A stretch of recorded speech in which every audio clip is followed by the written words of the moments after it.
India ನ್ಯೂಸ್ಗೆ ಸ್ವಾಗತ. ನಾನು ಶರ್ಮಿತಾ ಶೆಟ್ಟಿ. ಬೀದರ್ ಶಾಲಾ ಮಕ್ಕಳ ದೇಶದ್ರೋಹ ಕೇಸ್ ವಿಚಾರವಾಗಿ ಇದೀಗ ಇಬ್ಬರು ಮಹಿಳೆಯರಿಗೆ ಜಾಮೀನು ಮಂಜೂರಾಗಿದೆ. ಮುಖ್ಯ ಶಿಕ್ಷಕಿ ಹಾಗೇನೆ ಬಾಲಕಿ ತಾಯಿಗೆ ಜಾಮೀನನ್ನ ಕೋರ್ಟ್ ಮಂಜೂರು ಮಾಡಿದೆ.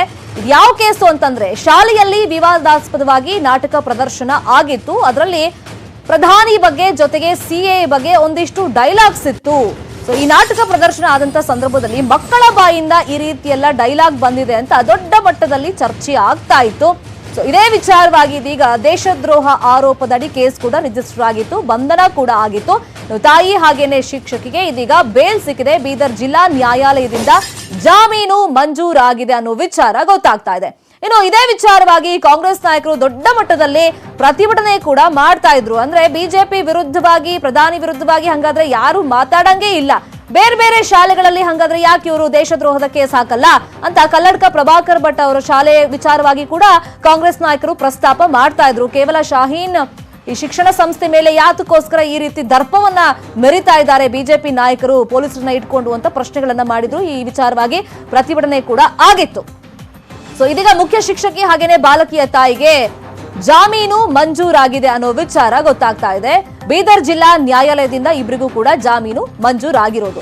ಒಂದು ನಾಟಕ ಪ್ರದರ್ಶನ ಆಗಿತ್ತು ಇತ್ತೀಚೆಗೆ ಈ ಶಿಕ್ಷಣ ಸಂಸ್ಥೆಯಿಂದ. ಆ ಟೈಮ್ನಲ್ಲಿ ಪ್ರಧಾನಿ ವಿರುದ್ಧ ಜೊತೆಗೆ ಸಿಎ ವಿರುದ್ಧವಾಗಿ ಒಂದಿಷ್ಟು ಡೈಲಾಗ್ಸ್ ಅನ್ನ ಆ ಮಕ್ಕಳ ಬಾಯಿಂದ ಹೇಳಿಸಿದ್ರು ಅಂತ ಈ ಪ್ರಕರಣದಲ್ಲಿ ದೊಡ್ಡ ಟ್ವಿಸ್ಟ್ ಆಗಿ ದೊಡ್ಡ ಮಟ್ಟದಲ್ಲಿ ಚರ್ಚೆ ಎಲ್ಲ ಆಗಿತ್ತು.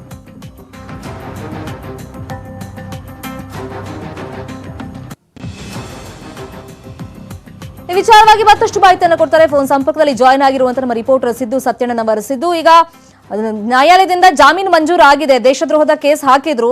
ಸೊ ಏನೆಲ್ಲ ಏನಾದ್ರು ಕಂಡೀಷನ್ ಹಾಕಿದ್ಯಾ ಕೋರ್ಟ್ ಜಾಮೀನು ಮಂಜೂರು ಮಾಡುವಂತ ಟೈಮ್ ನಲ್ಲಿ ಈ ಪ್ರಕರಣವಾಗಿ? ಹೌದು ಶರ್ಮಿತಾ, ಏನು ಅಂತ ಹೇಳಿದ್ರೆ, ಏನು ಒಂದು ವಿವಾದದ ಕೇಂದ್ರವಿತ್ತು. ಒಂದು ಚಿಕ್ಕ ಮಕ್ಕಳು ಮಾಡಿದಂತಹ ನಾಟಕ ಶಾಹೀನ್ ಶಾಲೆಯಲ್ಲಿ ಬೀದರ್ ಜಿಲ್ಲೆಯಲ್ಲಿ. ಆ ಮೂಲಕವಾಗಿ ಸಾಕಷ್ಟು ಇದು ದೇಶವನ್ನೇ ಸೆಳೆದಂತ ಪ್ರಕರಣ ಆಗಿತ್ತು.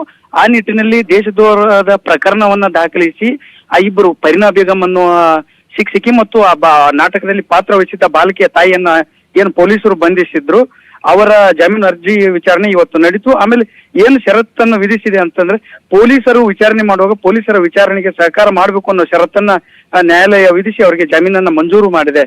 Sharmita, fine, thank you Siddu ತಮ್ಮೆಲ್ಲ ಇನ್ಫಾರ್ಮೇಶನ್ಗೆ.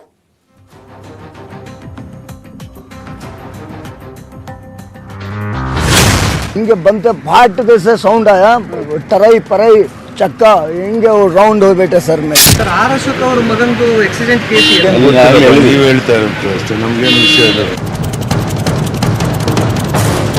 ಸರ್ಕಾರದ ಮಂತ್ರಿಗಳ ಮಗನ ರಕ್ಷಣೆ ಮಾಡತಕ್ಕಂತ ಪೊಲೀಸ್ ಇಲಾಖೆಯ ದುರ್ಬಳಕೆ ಯಡಿಯೂರಪ್ಪನವರ ಸರ್ಕಾರ ಮಾಡಿಕೊಳ್ತಾ ಇರ್ತಕ್ಕಂಥದ್ದು ಇದರಿಂದ ಗೊತ್ತಾಗ್ತಾ ಇದೆ. ಸರ್ ನಾನು ನೋಡ್ರಿ ಈ ಅಪ್ಪನೇ ನಾನು ಈ ಸಾರ್ ಕೈಯಲ್ದಾನೆ ನಾನು ಸ್ಟ್ರೆಚರ್ ಹೇಳ್ಕೊಂಡಿರೋದು. ಈ ಅಪ್ಪನ ಕೈಯಲ್ದಾನೆ ನಾನು ಸ್ಟ್ರೆಚರ್ ಹೇಳ್ಕೊಂಡೇನೆ ಸರ್. ನಾನು ಒಂದ್ಸಲ ಪೇಷಂಟ್ನ ಯಾರನ್ನ ಇರ್ಲಿ ಮಕ ಗುರ್ತಿಡ್ದೀನಿ ಅಂದ್ರೆ ಅವರೇ ಅಂತ.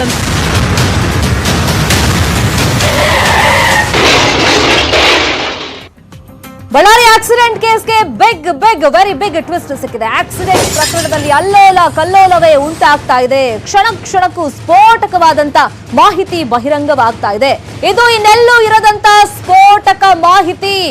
ಅವರೊಬ್ಬರು ಒಂದು ಹೇಳಿಕೆಯನ್ನ ಕೊಟ್ಟಿರೋದ್ರಿಂದ ಇಡೀ ಪ್ರಕರಣದಲ್ಲಿ ಒಂದು ಮೆಗಾ ಟ್ವಿಸ್ಟ್ ಸಿಗ್ತಾ ಇದೆ. ಎಷ್ಟು ದಿನ ಇದು ಕಪೋಲ ಕಲ್ಪಿತ, ಜನ ಕೇವಲ ಊಹಾಪೋಹ ಮಾತಾಡ್ತಾ ಇದ್ದಾರೆ, ಇದು ಗಾಳಿ ಸುದ್ದಿ ಅಂತೆಲ್ಲ ವಿಚಾರಗಳು ನಿನ್ನೆಯಿಂದ ಹರಿದಾಡ್ತಾ ಇತ್ತಲ್ಲ, ಅದಕ್ಕೆ ಅದು ಸುಳ್ಳು, ಪ್ರತ್ಯಕ್ಷದರ್ಶಿಯಾಗಿ ನಾನೇ ನೋಡಿದ್ದೀನಿ ಅಂತ ಒಬ್ರು ಸ್ಟೇಟ್ಮೆಂಟ್ ಅನ್ನ ಕೊಟ್ಟಿದ್ದಾರೆ. ಈ ಹೇಳಿಕೆಯಿಂದಲೇ ಸತ್ಯ ಬಹಿರಂಗ ಆಗಿದೆ. ಹಾಗಾದ್ರೆ ಆ ರೀತಿ ಹೇಳಿಕೆಯನ್ನ ಕೊಟ್ಟಿರೋದು ಯಾರು? ನ್ಯೂಸ್ 18 ನಲ್ಲಿ ಬಿಗ್ ಎಕ್ಸ್ಕ್ಲೂಸಿವ್ ಮಾಹಿತಿಯನ್ನ ನಾವು ನಿಮ್ ಮುಂದೆ ಇಡ್ತಾ ಇದ್ದೀವಿ. ಒಂದೇ ಒಂದು ಹೇಳಿಕೆಯಿಂದ ಇಡೀ ಪ್ರಕರಣಕ್ಕೆ, ಆಕ್ಸಿಡೆಂಟ್ ಕೇಸಲ್ಲಿ ಇದೀಗ ಟ್ವಿಸ್ಟ್ ಸಿಕ್ಕಿರೋದು. ಆ ಒಂದು ಹೇಳಿಕೆಯಿಂದಲೇ ಎಲ್ಲವೂ ಕೂಡ ಉಲ್ಟಾ ಪಲ್ಟಾ ಆಗಿದೆ. ಇನ್ನು ನ್ಯೂಸ್ 18 ನಲ್ಲಿ ಬಿಗ್ ಎಕ್ಸ್ಕ್ಲೂಸಿವ್ ಮಾಹಿತಿಯನ್ನ ನಾವು ಕೊಡ್ತೀವಿ. ಈ ಆಕ್ಸಿಡೆಂಟ್ ಕೇಸಲ್ಲಿ ನಂತರದಲ್ಲಿ ಒಂದಿಷ್ಟು ಬೆಳವಣಿಗೆಗಳು ಆಯ್ತಲ್ಲ, ಸೊ ಅಲ್ಲಿ ಮೊದಲು ನೋಡಿದ್ದವರೇ ಒಂದು ಸ್ಫೋಟಕವಾದಂತ ಮಾಹಿತಿಯನ್ನ ನ್ಯೂಸ್ 18 ಕನ್ನಡದ ಮುಂದೆ ಹೇಳ್ಕೊಂಡಿದ್ದಾರೆ. ಗಾಯಾಳುಗಳ ಜೊತೆಯಲ್ಲಿ ಅಶೋಕ್ ಪುತ್ರ ಇದ್ರ, ಹಾಗಾದ್ರೆ ಇವರು ಹೌದು ಇದ್ರು ಅಂತ ಹೇಳ್ತಾ ಇದ್ದಾರೆ, ಕಣ್ಣಾರೆ ನೋಡಿದೀನಿ ಅಂತ ಒಪ್ಕೊಂಡಿದ್ದಾರೆ. ಇನ್ನು ಶರತ್ ಫೋಟೋನ ತೋರಿಸಿದಾಗ ಹೌದು ಇವ್ರು ಬಂದಿದ್ರು, ಅವರೇ ನನ್ನ ಹತ್ರ ಸ್ಟ್ರೆಚರ್ ಕೇಳಿದ್ದು ಅಂತ ಕೂಡ ಹೇಳ್ಕೊಂಡಿದ್ದಾರೆ ಆಸ್ಪತ್ರೆಯ ಸಿಬ್ಬಂದಿ. ಆಸ್ಪತ್ರೆ ಸಿಬ್ಬಂದಿ ಸ್ಫೋಟಕವಾದಂತ ಮಾಹಿತಿಯನ್ನ ಬಾಯ್ಬಿಟ್ಟಿದ್ದಾರೆ. ಆ ಆಸ್ಪತ್ರೆ ಸಿಬ್ಬಂದಿ ಬೇರೆ ಯಾರು ಅಲ್ಲ, ಈಗ ಮೃತಪಟ್ಟಿದ್ದಾನಲ್ಲ ಈ ಕಾರ್ ಆಕ್ಸಿಡೆಂಟ್ ನಿಂದ ರವಿ ನಾಯಕ್ ಅವರ ಅತ್ತೆ ಭಾರತಿ ಬಾಯಿ. ಇನ್ನು ಭಾರತಿ ಬಾಯಿ ಮೈತ್ರಿ ಆಸ್ಪತ್ರೆಯ ಆಯಾ ಅಲ್ಲಿ ಬಂದಿದ್ರಲ್ಲ ಆಕ್ಸಿಡೆಂಟ್ ಆದಂತ ಟೈಮ್ ನಲ್ಲಿ, ಅವರೆಲ್ಲರೂ ಒಂದ್ ರೀತಿ ಆತಂಕಕ್ಕೆ ಒಳಗಾಗಿದ್ರು, ಸಾಕಷ್ಟು ಟೆನ್ಷನ್ ಅಲ್ಲಿ ಇದ್ರಂತೆ. ಸೀರಿಯಸ್ ಇದೆ, ಸ್ಟ್ರೆಚರ್ ಕೊಡಿ ಅಂತ ಅವರು ಕೇಳ್ಕೊಂಡಿದ್ರಂತೆ. ಆ ಟೈಮ್ ನಲ್ಲಿ ಭಾರತಿ ಬಾಯಿ ಅವರು ಆಸ್ಪತ್ರೆಯಲ್ಲೇ ಇದ್ರು. ಈ ಆಕ್ಸಿಡೆಂಟ್ ಆದ ತಕ್ಷಣ ಅವರೆಲ್ಲ ಫಸ್ಟ್ ಹೋಗಿದೆ ಒಂದು ಪ್ರೈವೇಟ್ ಆಸ್ಪತ್ರೆಗೆ, ಅದಾದ್ಮೇಲೆ ಸರ್ಕಾರಿ ಆಸ್ಪತ್ರೆಗೆ ಹೋಗಿ ಚಿಕಿತ್ಸೆಯನ್ನ ಕೊಡಿಸ್ಕೊಂಡು ಬೆಂಗಳೂರು ಕಡೆ ಬಂದಿದ್ದಾರೆ. ಈ ಖಾಸಗಿ ಆಸ್ಪತ್ರೆಗೆ ಹೋದಂತ ಸಂದರ್ಭದಲ್ಲಿ ಖುದ್ದು ಅಶೋಕ್ ಅವರ ಪುತ್ರ ಶರತ್ ಅಂತ ಏನ್ ಹೇಳಾಗ್ತಿದೆಯಲ್ಲ, ಸೊ ಅವರೇ ಸ್ಟ್ರೆಚರ್ ಕೊಡಿ ಅಂತ ಭಾರತಿ ಬಾಯಿ ಹತ್ರನೇ ಕೇಳಿದ್ರಂತೆ. ಫೋಟೋ ತೋರಿಸಿದಾಗ ನಮ್ಮ ರಿಪೋರ್ಟರ್ ಶರಣು ಹಂಪಿ ಹೌದು ಇವರೇ ಅಂತ ಭಾರತಿ ಬಾಯಿ ಒಪ್ಕೊಂಡಿದ್ದಾರೆ. ಅಷ್ಟೇ ಅಲ್ಲ, ಕರೆಕ್ಟ್ ಆಗಿ ನನ್ ನೆನಪಿದೆ, ನಾನು ಒಂದು ಸಲ ಒಬ್ರು ಮುಖ ನೋಡಿದ್ರೆ ನಾನು ಮರೆಯೋದೇ ಇಲ್ಲ, ಮತ್ತೆ ಹೌದು ಖಂಡಿತವಾಗ್ಲೂ ಇವರೇ ಅಂತ ಭಾರತಿ ಬಾಯಿ ಅವರು ಹೇಳಿಕೆ ಕೊಡ್ತಾ ಇದ್ದಂತೆ ಈಗ ಸಾಕಷ್ಟು ಅನುಮಾನಗಳು ಈ ಆಕ್ಸಿಡೆಂಟ್ ವಿಚಾರವಾಗಿ ಮೂಡ್ತಾ ಇದೆ. ಯಾಕಂದ್ರೆ ಇಷ್ಟು ದಿನ ಪ್ರತ್ಯಕ್ಷದರ್ಶಿಗಳು ಅಂತ ಯಾರು ಇರ್ಲಿಲ್ಲ, ಅಂದ್ರೆ ಯಾರಿಗೂ ಗೊತ್ತಾಗಿಲ್ಲ ಆ ಕಾರಲ್ಲಿ ಯಾರೋ ಬಂದಿದ್ರು, ನಾವು ಸರಿಯಾಗಿ ನೋಡಿರ್ಲಿಲ್ಲ ಅಂತ ಅಷ್ಟೇ ಹೇಳಿಕೆಯನ್ನ ಕೊಡ್ತಾ ಇದ್ರು. ಏನೋ ಸಚಿವರ ಪುತ್ರ ಇದ್ರಾ ಇಲ್ವಾ ಅದಕ್ಕೆ ಸ್ಪಷ್ಟವಾದಂತ ಉತ್ತರ ಯಾರ ಹತ್ರನೂ ಇರ್ಲಿಲ್ಲ.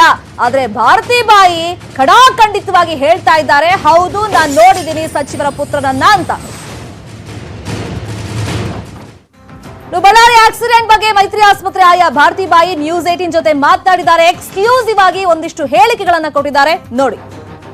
ಐಷಾರಾಮಿ ಕಾರು ರಸ್ತೆ ಅಪಘಾತ ಪ್ರಕರಣಕ್ಕೆ ಟ್ವಿಸ್ಟ್ ಮೇಲೆ ಟ್ವಿಸ್ಟ್ ಸಿಗ್ತಾ ಇದೆ. ಯಾಕಂದ್ರೆ ಸರ್ಕಾರಿ ಆಸ್ಪತ್ರೆಗೆ ಹೋಗುವ ಮುನ್ನ ಖಾಸಗಿ ಆಸ್ಪತ್ರೆಗೆ ಹೋಗಿದ್ರು ಅನ್ನುವಂತ ಮಾಹಿತಿ ಇದೀಗ ಲಭ್ಯ ಆಗ್ತಾ ಇದೆ. ಯಾಕಂದ್ರೆ ಹೊಸಪೇಟೆಯ ಖಾಸಗಿ ಆಸ್ಪತ್ರೆಯಲ್ಲಿ ಕೆಲಸ ಮಾಡ್ತಿದ್ದಂತಹ ಭಾರತಿ ಬಾಯಿ ಅವರು ಮೃತ ರವಿ ನಾಯಕ್ ಅವರ ಸಂಬಂಧಿಕರು ಕೂಡ ಹೌದು.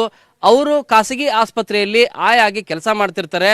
ಅವರು ಏನು ಈ ರಸ್ತೆ ಅಪಘಾತ ಪ್ರಕರಣ ಆಗ್ತದೆ, ಆ ಕಾರಲ್ಲಿದ್ದಂಥವ್ರು ಎಲ್ಲರೂ ಕೂಡ ಮೊದಲು ಸರ್ಕಾರಿ ಆಸ್ಪತ್ರೆಗೆ ಹೋಗುವ ಮುನ್ನ ಖಾಸಗಿ ಆಸ್ಪತ್ರೆಗೆ ಬಂದಿದ್ರು ಅಂತೇಳಿ ಈ ಹಿನ್ನೆಲೆಯಲ್ಲಿ ಸಾಕಷ್ಟು ಅನುಮಾನಗಳೇನಿದ್ವು. ಆ ಅನುಮಾನದ ಹಿನ್ನೆಲೆಯಲ್ಲಿ ಕೆಲವು ಫೋಟೋಗಳನ್ನು ಕೂಡ ಅವರಿಗೆ ತೋರಿಸುವಂತ ಪ್ರಯತ್ನ ಮಾಡ್ತೀನಿ. ಅವರು ಇವರೇನಾ ಅಂತೇಳಿ ಗುರುಸುವಂತ ಪ್ರಯತ್ನವನ್ನು ಕೂಡ ಸಚಿವರ ಮಗನೋ ಅಥವಾ ಪ್ರಭಾವಿ ಮಗನೋ ಅನ್ನೋದ್ರ ಬಗ್ಗೆನೂ ಕೂಡ ಇವರಿಂದನೇ ಕೇಳಿ ತಿಳ್ಕೊಳ್ಳೋಣ. ಮೊದಲನೇದಾಗಿ ನಿಮಗೆ ಯಾವಾಗ ನೀವು ಡ್ಯೂಟಿಲಿದ್ರಿ, ಯಾವಾಗ ಬಂದ್ರು, ಏನಾಯ್ತು ರೀ ಮಾಹಿತಿ? ನಾನು ಬೆಳಗ್ಗೆ 8 ಗಂಟೆಗೆ ಹೋಗಿದ್ದೆ ಸರ್ ಡ್ಯೂಟಿಗೆ. ಬೆಳಗ್ಗೆ 8 ಗಂಟೆಗೆ ಹೋದ್ರೆ ಸಾಯಂಕಾಲ ನಂದು 5 ಗಂಟೆಗೆ ಮುಗಿತೈತಿ ಡ್ಯೂಟಿ. ನಾವು ಊಟ ಗೀಟ ಮಾಡ್ಕೊಂಡು ಕೆಲಸ ಮಾಡಕತ್ತಿದ್ವಿ ಸರ್. ಇವ್ರು ಆಗ್ಲೇ ಇಬ್ಬರು ಮೂವರು ಬಂದ್ರು. ಫಸ್ಟ್ ಓಡ್ ಬಂದ್ರು ಓಡ್ ಬಂದು ಏನ್ ಬೇಕು ಸರ್ ಅಂತ ಕೇಳಿದ್ವಿ. ನಮ್ಗೆ ಸ್ಟ್ರೆಚರ್ ಎಮರ್ಜೆನ್ಸಿ ಪೇಷಂಟ್ ಅಂತಂದು ಕಿಚ್ಚಾಡ್ಕೊಂತ ಬಂದ್ರು ಒಳಗೆ ಬಂದ್ರ ಅವ್ರು. ಏನಾದ್ ಸರ್ ಅಂತಂದ್ರೆ ಹಿಂಗೆ ಪೇಷಂಟ್ ಆಕ್ಸಿಡೆಂಟ್ ಆಗೈತಿ, ಫುಲ್ ಸೀರಿಯಸ್ ಐತಮ್ಮ, ಸ್ಟ್ರೆಚರ್ ಕೊಡು ಅಂತಂದು ಹೇಳಿದ್ರು. ಸರ್ ನಮ್ಮ ಸಾರ್ ಬರೋವರೆಗೆ ಒಳಗೆ ಕರ್ಕೊಳಲ್ಲ ನಾವು, ನಮ್ಮ ಸಾರ್ ಬರ್ಲಿ ತಡ್ರಿ ಸರ್ ಅಂತಂದು ಹೇಳಿದ್ವಿ ನಾವು. ಹೇಳಿದಾಗ ಸರ್ ಯಾರು ಹೋಗ್ರಿ ಕರ್ಕೊಂಬರ್ರಮ್ಮ ಅಂತಂದು ಹೇಳಿದ್ರು. ತಡ್ರಿ ಸರ್ ನಾನು ಹೋಗಿ ಕರ್ಕೊಂಬರ್ತೇನೆ ಅಂತಂದು ನಮ್ಮ ಸಾರಿಗೆ ಹೋಗಿ ಹೇಳಿದೆ. ಎಷ್ಟು ಜನ ಬಂದಿದ್ರಮ್ಮ ಅವರು, ಹೇಗಿದ್ರು ಅವ್ರು ಕೆಂಪಗ ಹೈಟ್ ಬ್ಲೇಡ್ ಟಿ ಶರ್ಟ್ ಹಾಕೊಂಡಿದ್ರು, ಕರೆ ಗೀರಿ.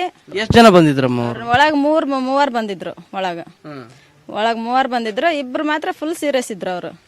ಈಗ ನಿಮಗೆ ಒಂದು ಫೋಟೋ ತೋರಿಸ್ತೀನಿ, ಅಂದ್ರೆ ಆಕ್ಸಿಡೆಂಟ್ ಫೋಟೋ ಆಗಿರೋದು. ಅದರಲ್ಲಿ ಯಾರ್ಯಾರು ಬಂದಿದ್ರು ಅಂತ ಹೇಳ್ಬೋದು. ಮೊದಲು ನಾನು ಕ್ಯಾಮ್ರಾಗೆ ತೋರಿಸ್ತೀನಿ. ಇದು ಆಕ್ಸಿಡೆಂಟ್ ಆದಾಗ ಈ ವೆಹಿಕಲ್ ಅಲ್ಲೇ ಕರ್ಕೊಂಡು ಬರ್ತಾರೆ. ಇಷ್ಟು ಜನನು ಕೂಡ ಇವರೆಲ್ಲರೂ ಇದ್ರು. ಈಗ ಇವರಲ್ಲಿ ಯಾರ್ಯಾರು ಇದ್ರು ಅಂತ ಹೇಳಿ ಕೇಳೋಣ. ವಿಡಿಯೋ ನೋಡಿದ್ರೆ ಇದರಲ್ಲಿ ಯಾರ್ಯಾರು ಇದ್ರು?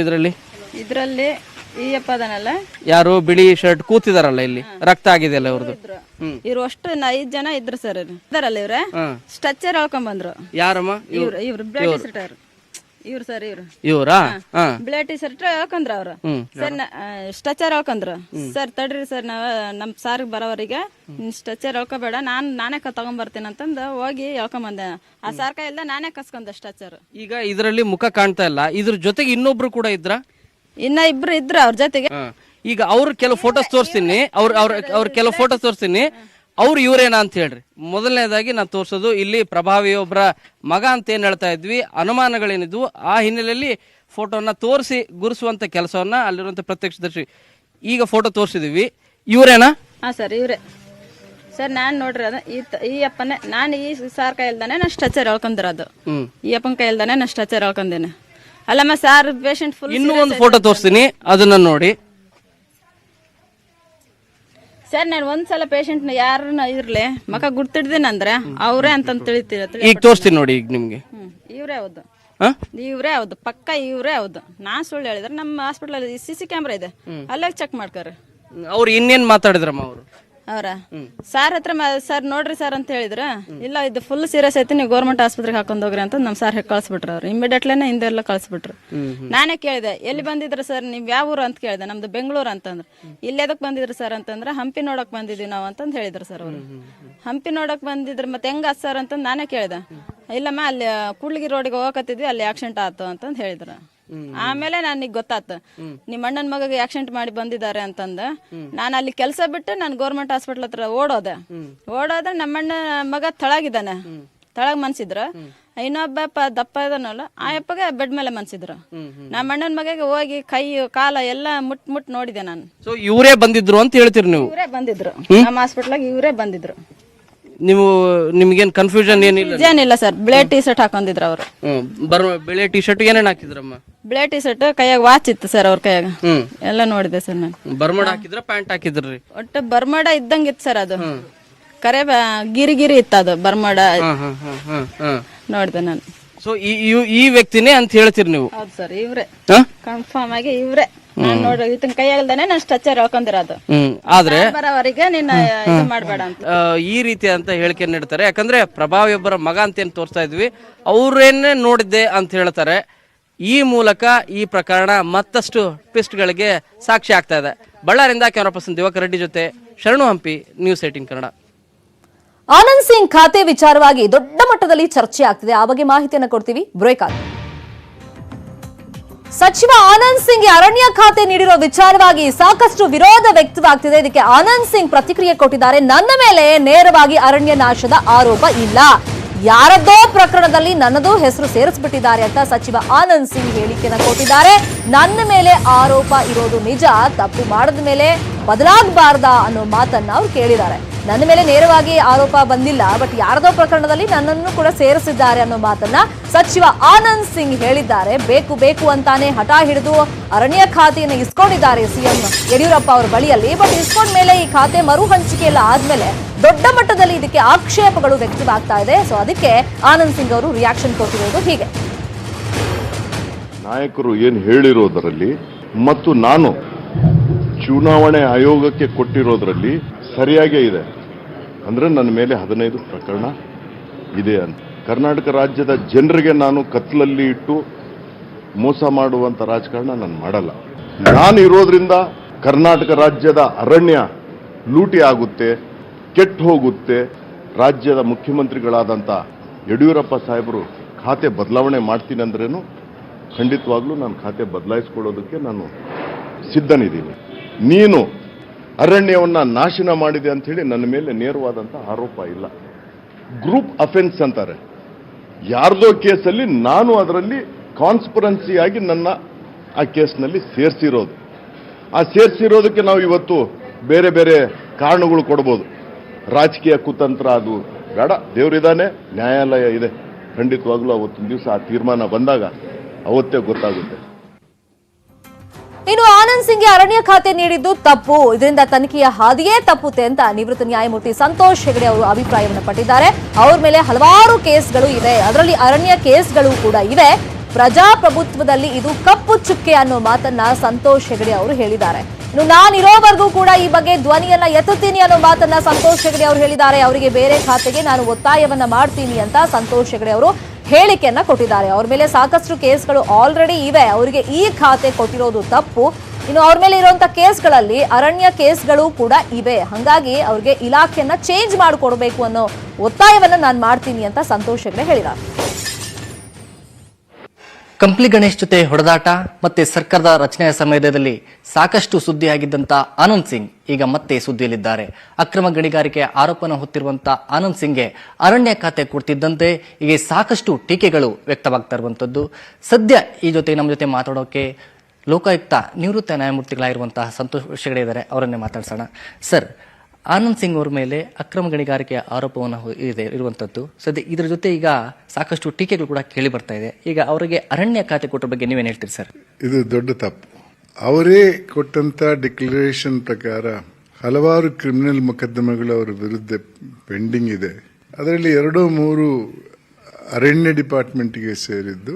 ಅರಣ್ಯದಲ್ಲಿ ಕಾನೂನು ಬಾಹಿರವಾಗಿ ಮಾಡಿದಂತಹ ಕೆಲವು ಕೃತ್ಯಗಳನ್ನ ಪರಿಗಣಿಸಿ ಚಾರ್ಜ್ ಶೀಟ್ ಹಾಕಿದ್ದಾರೆ, ಅಥವಾ FIR ರಿಜಿಸ್ಟರ್ ಆಗಿದೆ ಅವರ ಮೇಲೆ. ಈ ಹಿನ್ನೆಲೆಯಲ್ಲಿ ಅವರಿಗೆ ಅರಣ್ಯ ಖಾತೆ ಕೊಟ್ಟದ್ದು ನನ್ನ ಅನಿಸಿಕೆಯಲ್ಲಿ ದೊಡ್ಡ ತಪ್ಪು.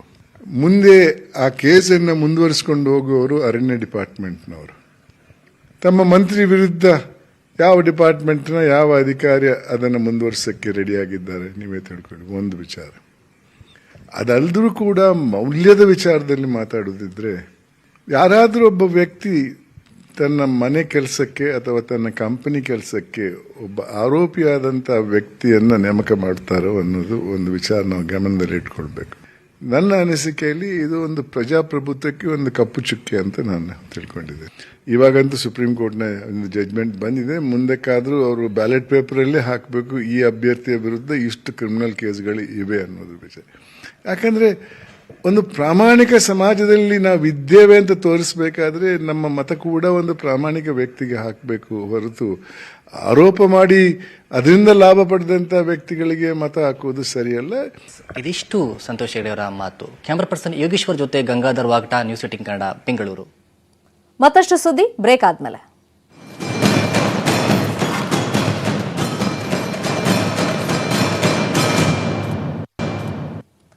Welcome back. ಜಗತ್ತಿನ ಅತಿ ವೇಗದ ಓಟಗಾರ ಅಂತಾನೆ ಕರೆಸಿಕೊಳ್ಳೋನು ಉಸೇನ್ ಬೋಲ್ಟ್. ಆ ಉಸೇನ್ ಬೋಲ್ಟ್ ದಾಖಲೆಯನ್ನೇ ಮುರಿತಾನೆ ನಮ್ಮ ಕರಾವಳಿಯ ಶ್ರೀನಿವಾಸ ಗೌಡ. ಸದ್ಯ ಅವರ ಓಟದ ವಿಡಿಯೋ ಭಾರೀ ಸಂಚಲನವನ್ನ ಸೃಷ್ಟಿ ಮಾಡಿದೆ. ಕಂಬಳ ಕ್ರೀಡೆಯಲ್ಲಿ ಕೋಣ ಓಡಿಸೋ ಶ್ರೀನಿವಾಸ ಗೌಡ 142.50 ಮೀಟರ್ ದೂರವನ್ನ ಕೇವಲ 13.62 ಸೆಕೆಂಡ್ನಲ್ಲಿ ಕ್ರಮಿಸಿದ್ದಾರೆ. ಇದು ಕಂಬಳ ಕ್ರೀಡೆಯಲ್ಲಿನ ಇದುವರೆಗಿನ ಅತ್ಯಂತ ವೇಗದ ದಾಖಲೆ. ಎಲ್ಲರೂ ಮೂಗಿನ ಮೇಲೆ ಬೆರಳಿಡುವಂತೆ ಮಾಡಿದೆ ಶ್ರೀನಿವಾಸ ಗೌಡ್ರ ಈ ಸಾಧನೆ. ಶ್ರೀನಿವಾಸ ಗೌಡ ಕಂಬಳದಲ್ಲಿ ಓಡಿದ ವಿಡಿಯೋವನ್ನ ಹಲವರು ಫೇಸ್ಬುಕ್ನಲ್ಲಿ ಶೇರ್ ಮಾಡಿದ್ದಾರೆ. ಉಸೇನ್ ಬೋಲ್ಟ್ಗೆ ಹೋಲಿಸಿ ಹೆಮ್ಮೆ ಪಡ್ತಾ ಇದ್ದಾರೆ. ಕಂಬಳ ಈಗ ವಿಶ್ವಮಟ್ಟದಲ್ಲಿ ಮತ್ತೆ ಚರ್ಚೆಗೆ ಗ್ರಾಸವಾಗಿದೆ. ಅಂದ್ರೆ ಚರ್ಚೆಯನ್ನ ಮಾಡ್ತಾ ಇದ್ದಾರೆ. ಯಾಕಂದ್ರೆ ಒಬ್ಬ ಸಾಮಾನ್ಯ ಕಂಬಳ ಓಟಗಾರ, ವಿಶ್ವದ ಅತ್ಯಂತ ವೇಗವಾದ ಓಟಗಾರ ಉಸೇನ್ ಬೋಲ್ಟ್ ಅನ್ನ ತನ್ನ ವೇಗದಲ್ಲಿ ಹಿಂದಿಕ್ಕಿರುವಂಥದ್ದು. ಅಂದ್ರೆ ಸುಮಾರು 3 ಸೆಕೆಂಡುಗಳ ಅಂತರದಲ್ಲಿ ಉಸೇನ್ ಬೋಲ್ಟ್ ಅನ್ನ ಹಿಂದಿಕ್ಕಿದ್ದಾರೆ. ಅದು ಕಂಬಳದ ಗದ್ದೆಯಲ್ಲಿ ಕೆಸರನ್ನ ಎರಚಿಕೊಂಡು ಕೋಣವನ್ನ ಓಡಿಸಿಕೊಂಡು ಅವರು ಆ ಸಾಧನೆಯನ್ನು ಮೆರೆದಿರುವಂಥದ್ದು. ಸ್ವತಃ ಈಗ ನಮ್ಮ ಜೊತೆ ಮಿಜಾರು ಅಶ್ವತ್ಥಪುರ ಶ್ರೀನಿವಾಸ ಗೌಡ ಇದ್ದಾರೆ. ಅವರೇ ಇವತ್ತಿನ ನಮ್ಮ ಸಾಧಕರು. ಸರ್ ನಮಸ್ತೆ. ಫಸ್ಟ್ ಆಫ್ ಆಲ್ ತುಂಬಾ ಅಭಿನಂದನೆಗಳು. ಒಬ್ಬ ವಿಶ್ವದ ಶ್ರೇಷ್ಠ ಓಟಗಾರನನ್ನ ಆತನ ವೇಗನನ್ನೇ ಹಿಂದಿಕ್ಕಿದ್ದೀರಿ ನೀವು. ಹೇಗೆ ಅನಿಸುತ್ತೆ ನಿಮಗೆ? ತುಂಬ ಸಂತೋಷ ಆಗ್ತದೆ. ಅವರು ಓಡಿದಷ್ಟು ನಾನು ಓಡ್ತೇನೆ ಅಂದರೆ ತುಂಬ ಖುಷಿ ಆಗುತ್ತೆ. ಅಂದರೆ ಅವರು ಇದ್ರ ಗ್ರೌಂಡಲ್ಲಿ ಓಡ್ತಾರೆ, ನಾವು ಕೆಸರಲ್ಲಿ ಹೋಗೋದು. ಆದರೆ ಅವರು ಓದಿದಷ್ಟು ನಮಗೂ ಇನ್ನೂ ಕೋಣ ಓಡಿದರೆ ಅದಕ್ಕಿಂತ ಮೇಲೇನೆ ನಾವು ಓಡ್ಬೋದು ಅಂತ ಅನಿಸ್ತದೆ ನನಗೆ. ಎಷ್ಟು ವರ್ಷದಿಂದ ಕಂಬಳ ಕ್ಷೇತ್ರದಲ್ಲಿ ಇದ್ದೀರಿ, ಮತ್ತೆ ಓಟಗಾರರಾಗಿ ನಿಮಗೆ ಹೇಗೆ ಆಸಕ್ತಿ ಬಂತು ಅಂತ? ನಾನೊಂದು 7 ವರ್ಷದಿಂದ ಕಂಬಳದಲ್ಲಿ ಇದ್ದೇನೆ. ನಮ್ಮ ಮನೆ ಹತ್ರ ಕೋಣೆ ಇತ್ತು.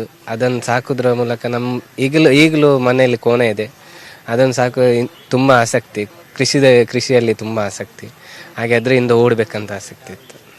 ಈಗ ಮೊನ್ನೆಯ ಕಂಬಳದಲ್ಲಿ ಯಾವ ರೀತಿಯಾಗಿತ್ತು, ಮತ್ತೆ ನಿಮಗೆ ಸಿಕ್ಕಂತಹ ಕೋಣಗಳು ಹೇಗಿತ್ತು? ನಿಮಗೆ ಈ ವೇಗಕ್ಕೆ ಆ ಕೋಣಗಳು ಹೇಗೆ ಸಪೋರ್ಟ್ ಕೊಟ್ಟು ಅಂತ? ಮೊನ್ನೆ ನಡೆದ ಐಕಲಭವ ಕಂಬಳದಲ್ಲಿ ಕೋನ ತುಂಬ ಓಡಿದೆ. ಇರುವಲ್ ಪಾನಿಲ್ಲ ಬಾಡಪೂಜಾರಿ ಅವ್ರದ್ದು. ಅದರಿಂದ ಅವ್ರದ್ದು ದನಿಯವ್ರದ್ದು ಪರಿಶ್ರಮ ಇದೆ. ಕೋನ ಸಾಕಿದ್ರಿಂದ ನನಗೆ. ಇದು ಸದ್ಯದ ನ್ಯೂಸ್ ಅಪ್ಡೇಟ್ಸ್. ಇದೀಗ ಸಿನಿಮಾ ಲೋಕದಲ್ಲಿ ಏನೇನಾಗ್ತಿದೆ ಕಂಪ್ಲೀಟ್ ಕಹಾನಿಯನ್ನ ಕೊಡ್ತೀವಿ ರಾಕಿಂಗ್ ಕ್ಲೈಮ್ಯಾಕ್ಸ್ ನಲ್ಲಿ. ನೋಡ್ತಾರಿ ನ್ಯೂಸ್ 18 ಕನ್ನಡ. ಜಾಲ ನಮ್ಮದು, ಬಲ ನಿಮ್ಮದು.